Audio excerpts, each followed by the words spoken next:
Hey everybody, welcome back to microbeerreviews.com. We got lucky enough to get a hold of one can of Double Death Spiral out of Trophy Brewing Company out of Raleigh, North Carolina. This is their Indian Pale Ale brewed with local honey, 8% ABVs. IBUs, I don't think they let us know that. But, again, if it's a double IPA, I'm going to guess between 60 and 90. It's got this really cool, stunning but daring ice skate in the middle of the old label here. Pretty cool can, actually. These were highly restricted. I was able to purchase one can at the tune of $6. So I was told they came in 4-packs.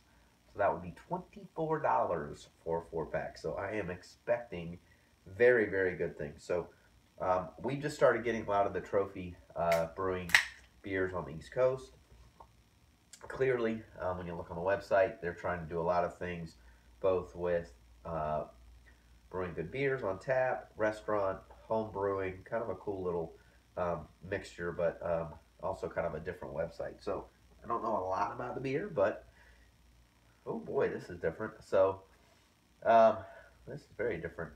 You've got kind of a golden color, not filtered at all. There is junk floating all over this beer. It's just got particles and bunch of stuff floating around. Kind of a thin head on it. It does lace the glass a little bit at 8%. It should. You can smell the honey. It's very sweet. Kind of got a malt background to it. Kind of has like a very flowery, very smells like spring. It's got kind of a little bit of an herbal, earthy pine. This is a weird aroma. I mean, you can definitely smell there's honey in there, and it's very overpowering. The hops are kind of there in the background. A little different, kind of a boring aroma, to be honest. So I am not a fan of a bunch of crud floating around. And what's interesting is it's not dropping. It's just floating. So, all right, here we go. $6 a can. Cheers.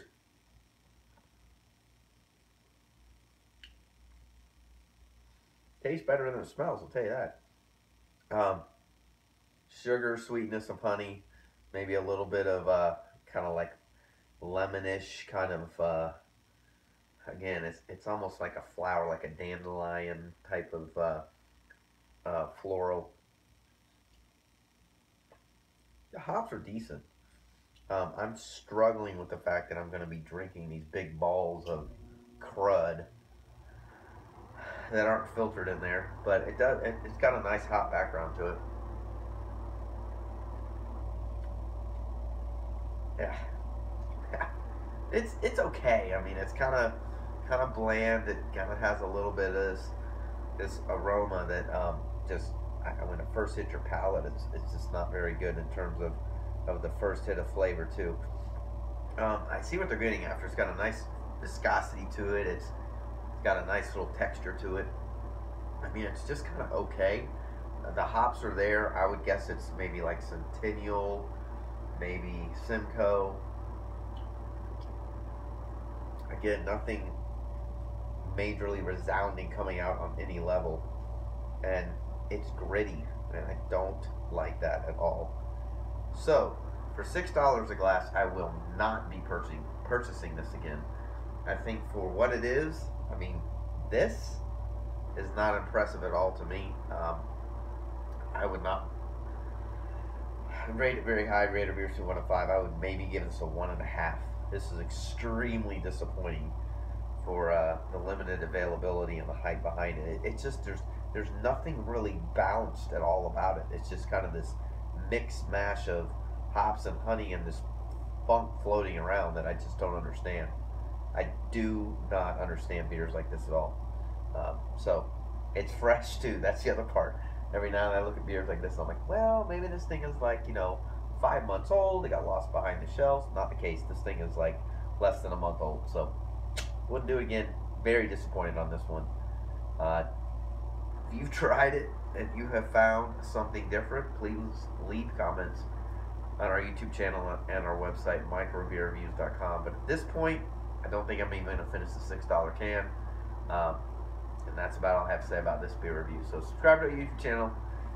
As always, we will see you again real soon. Cheers.